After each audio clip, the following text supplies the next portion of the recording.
E aí, galera do quinto ano, tudo bem com vocês? Como vocês estão? Eu estou aqui sentada no meu escritório aula, sala de aula, né? Para fazer a correção das lições de casa 1, 2 e 3 da apostila.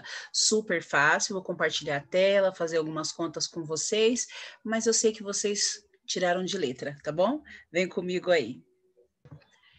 Bom, estamos aqui na lição de casa 1 da apostila, quarto bimestre, tudo bem? Para vocês todos acompanharem aí as nossas atividades, tá?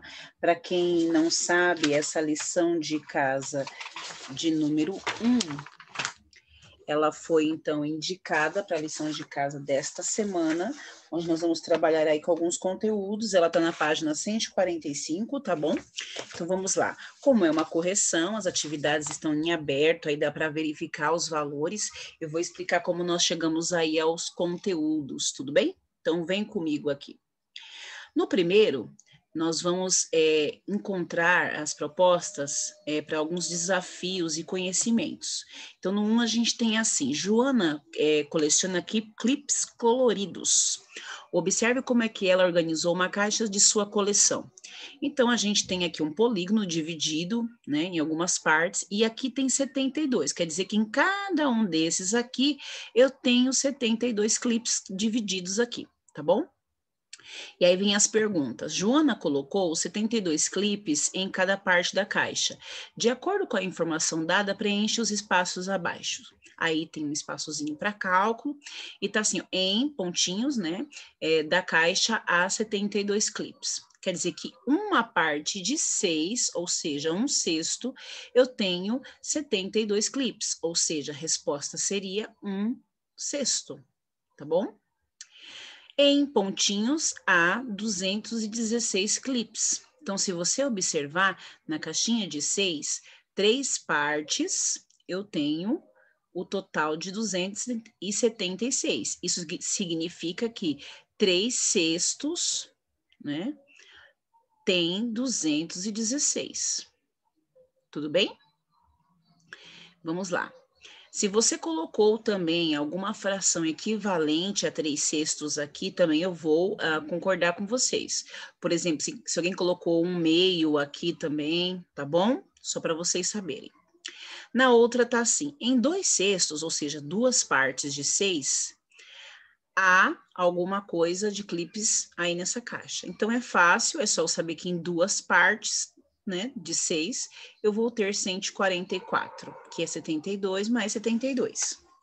E, por fim, em 5/6 da caixa, há quantos clipes? Né? Há 360, porque se eu multiplicar 72 por 5, eu vou encontrar esse valor.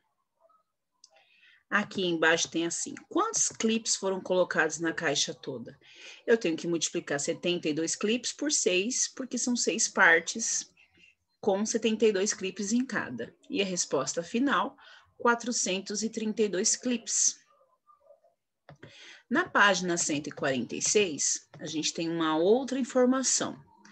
Observe outra organização feita por Joana. Em cada parte da caixa, abaixo, ela colocou 8 clipes. Então, a gente não tem mais 6 partes, a gente tem um pouquinho mais. Se vocês observarem, nós temos 24 espaços, e em cada um desses espaços, ela colocou aí 8 clipes. Então, em pontinhos da caixa, há 16 clipes. Ora, se a gente sabe que 8 mais 8 dá 16, a gente vai conseguir que 2 partes de 24 avos no total, ela conseguiu colocar esses clipes. Então, em pontinhos da caixa, há 56 clipes. Então, a gente consegue perceber que em 7 espaços de 24, ela conseguiu encontrar esse valor de clipes de 56, ou seja, 7 24 avos. Em 12 24 avos da caixa, há alguns pontinhos de clipe. Bom, se você multiplicar o 8 por 12, você consegue entender que nessas partes eu tenho 96 no total. E, por fim, em 15 24 avos da caixa, há pontinhos clipes. Então, quer dizer que 8 multiplicado por 15, eu tenho 120 clipes. Tudo bem? E aqui embaixo está assim, essa caixa não está completa, Joana guardou 160 clipes. Represente por meio de uma fração a parte da caixa que está vazia. Bom, você pode multiplicar os 8 clipes por 20, tudo bem? A gente chega a 160 e subtrair os 24 por 20, que a gente encontra que a parte vazia da caixa vai representar 4,24 avos ou 32 clipes. Beleza? Aqui, turminha, é fração, tá? Na 3, a gente consegue entender que a Joana também gosta de organizar os seus clipes por tamanhos diferentes. E a gente tem os tamanhos deles aí, tá vendo? Do ladinho. São bonitos, coloridos. Nós temos esse registro. Aí tá assim, de acordo com as informações anteriores, qual a diferença da altura entre o clipe do maior tamanho e do menor tamanho? Bom, o maior tem 7,4 menos o menor 1,30.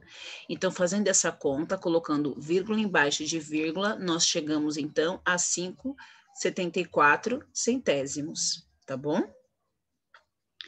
Na próxima está assim, Joana gosta de enfileirar os seus clipes. Aí a gente observa aqui. Qual o comprimento dessa organização de clipes, levando-se em conta apenas o comprimento de cada um? Bom, a gente tem que somar, deixando vírgula embaixo de vírgula, as quantidades aí. Então, você vai vendo lá qual é o tamanho para a cor, faz a soma. E aí, a gente chega a 27,44 aí, é o tamanho, tá bom? 27,44 centésimos. Aqui, Joana continuou a brincadeira e acrescentou 2 clipes com as medidas consecutivas, inferiores à do clipe verde. E agora, qual que é o comprimento dessa nova formação? Bom, nós vamos pegar o valor total, 27,44, depois 3,65 e somar com 3,15. O final total é 34,24, porque ela acrescentou 2 clipes com as medidas consecutivas, ou seja, com os próximos, né? E aí a gente chega a esse valor. Finalizando a lição de casa 1, indo para a página 148, lição de casa 2. Não esqueçam a data. O irmão de Joana pratica diversos esportes. Observe quanto podem pesar as bolas utilizadas em algumas modalidades esportivas. Olha só, gente, que interessante. A de basquete pode pesar, olha só, 578 gramas, enquanto a de ping-pong só 2,53 gramas. Legal, né?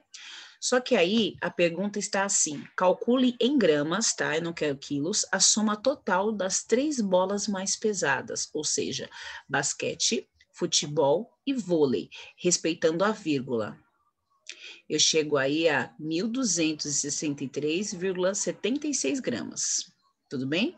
Soma fácil de números decimais. Na questão 2, página 149, escreva nos retângulos os nomes das bolas de acordo com as indicações das flechas. Então, a gente vai entender que basquete, futebol e vôlei é mais pesado que ping-pong, tênis e beisebol. E aí, pessoal, pode ter outras possibilidades, tá? Desde que vocês consigam entender qual é a mais pesada e quais são as mais leves. 3. Quanto uma bola de beisebol pesa a mais que uma bola de ping-pong? A gente tem que encontrar a diferença dos pesos. Pegar o valor da bola de beisebol do peso e subtrair com a bola de ping-pong. Chegamos a 153,37. Não se esqueça de manter vírgula embaixo de vírgula para que o resultado seja correto.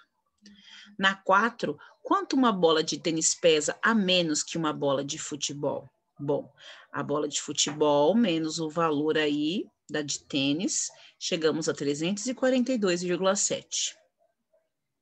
Encerrando a página 149, indo para a lição 3, página 150. Os alunos estavam entusiasmados com a participação na OBR e as aulas preparatórias, práticas e teóricas começaram. Participe também dos nossos desafios, desses desafios. Aí a gente tem o MTX23, ele é um robô que adora números. O seu passatempo preferido é realizar operações matemáticas. Nós vamos ajudar o MTX a organizar em fila, mas na ordem crescente, os resultados das operações apresentadas no quadro aí pelos alunos. Bom, o que a gente vai fazer aí, então? Nós vamos fazer as contas de multiplicação, lembrando que primeiro nós esquecemos que a vírgula existe e depois nós vamos só adicionar a vírgula depois, tá bom? Contando as casinhas decimais. Para ajudar vocês nesse exercício, eu vou fazer aqui, e peço um pouquinho de paciência, já que eu vou usar o computador. Se você está com dificuldade em multiplicar com número decimal, preste atenção agora. Vou fazer o primeiro. 5,7, eu esqueci que a vírgula existe, tá? Multiplicado por 0,3, tá bom? Então, vai exigir da professora alguns desenhos aqui. Eu fiz bem na linha de atravessado, não tem problema. Vamos lá. Vamos lá, isso aqui é uma multiplicação que eu devo fazer com vocês agora. Deixa eu só fazer devagarzinho, devagarzinho. Então, vamos lá. 3 vezes 7, pessoal. 3 vezes 7, 21. O 1 fica aqui, o 2 sobe, certo? Ficou o 2 aqui em cima. 5 vezes 3. 5 vezes 3, 15. Mais um que subiu, 16. Desculpa, subiu 2. Né? 17, subiu 2, perdoa. Então, aqui eu fiquei... Opa, deixei um número em cima do outro. Pronto, tá? E aí, a gente tá vendo aí que tem a adição do número 0. Eu posso até continuar fazendo aqui com o 0 também, né? A gente sabe que tem que deixar o espacinho na primeira casa, alguns colocam 0, outros colocam mais, mas a gente sabe que a gente tem aí os zeros também da mesma forma. Então, eu tenho um 0 aqui... Devagarzinho, paciência com a professora, com a tecnologia. Eu vou ter zeros aqui embaixo, porque 0 vezes 7, 0 vezes 5 também será 0, tá? Só para você entender que a gente não tem adição aqui de zeros, né? E que a gente vai ter, na verdade, o mesmo 171 aqui, tá bom? E aí, o que eu quero que vocês entendam? Que agora é hora de contar as casas decimais. Então, eu tenho uma casa decimal, o 7, porque é depois da vírgula, e mais uma casa decimal, que é o 6, que é o 3. Aqui, ó, vou fazer um X aqui, tá vendo? Eles são as casas decimais. Então, quantas casas decimais eu tenho? 2. Significa que eu vou contar da direita para a esquerda e por minha vírgula. 1, 2. Então, minha vírgula... Opa, deixa eu só arrumar aqui. A minha vírgula, ela vai aqui, ó. Já que eu contei 2 casas decimais, tá? 1,71, porque eu tenho a casa decimal aqui do 3 e a do 7. Entenderam? Então, se eu fizer as multiplicações aqui, eu consigo encontrar essa ordem para que vocês não precisem se perder. Tudo bem? Vamos lá. Próxima página. 2. A maior parte dos robôs desenvolve as atividades descritas no gráfico abaixo. Então, vamos aí relembrar como nós visualizamos o gráfico. Então, a gente tem manipulação 25%, montagem 5%, pintura 20% e soldagem 50%. É aí, então, a maior parte dos robôs e as atividades descritas, tá bom? Uma pesquisa relacionada ao trabalho robótico em fábricas de automóveis coletou os seguintes dados. Olha só, que então estão em operação cerca de 15 mil robôs nas fábricas, participantes da pesquisa. Observe o gráfico, qual a quantidade de robôs aplicados na atividade da pintura, né? Se a gente tem aí, então, 15 mil no total, e a gente sabe que as porcentagens estão aqui, qual vai ser o aplicado na pintura? Então, é aquela velha história, divide pelo de baixo, multiplica pelo de cima. Fazendo isso, nós vamos conseguir entender que 20% dos robôs da pintura, no total, será 3 mil robôs. Tudo bem? Isso da página 151. Vamos para a página 152. Os robôs XYI e TYR, vou até enrolar a língua daqui a pouco, viu? Foram programados para consertar outros robôs. Aí a gente vai observar a tarefa de cada um. O robô XYI, ele é um robô que foi enviado para reparo e ele verificou que, olha só, 7 décimos, não é o inteiro, 7 décimos de suas peças precisavam ser avaliadas. Após essa etapa, constatou-se que 3 décimos das peças avaliadas precisavam de conserto. Qual o total de peças que precisavam ser de conserto em relação ao robô completo? A gente fez até uma atividade dessa em sala de aula, que era do galão, né, de lubrificação do robô. Eu tenho que multiplicar, tá? Depois dos valores, contar as casas decimais e vou entender que foi, então, 21 centésimos, porque quando eu multiplico décimos, eu chego a um centésimo, tá bom? E a atividade do TYR é que na placa frontal ao lado, para 20 pecinhas instaladas, haverá 5 chips. Se os chips terão 15, quantas são as pecinhas? É só então você entender que são 20 pedaços, você vai subtrair por 5, tá bom? Para você entender aí. E se os chips serão 15, quantas são as pecinhas? Entender a diferença. A gente vai chegar a 60 pecinhas, tá bom? Certo? Deu para entender? Aqui acredito que a gente encerra, então, essa atividade. Na próxima já é a lição de casa 4. Eu espero que vocês tenham acompanhado. Foi super fácil, bem gostoso e divertido trabalhar com os robôs de nomes esquisitos. Qualquer dúvida, me chama. Beijo. Fiquem com Deus.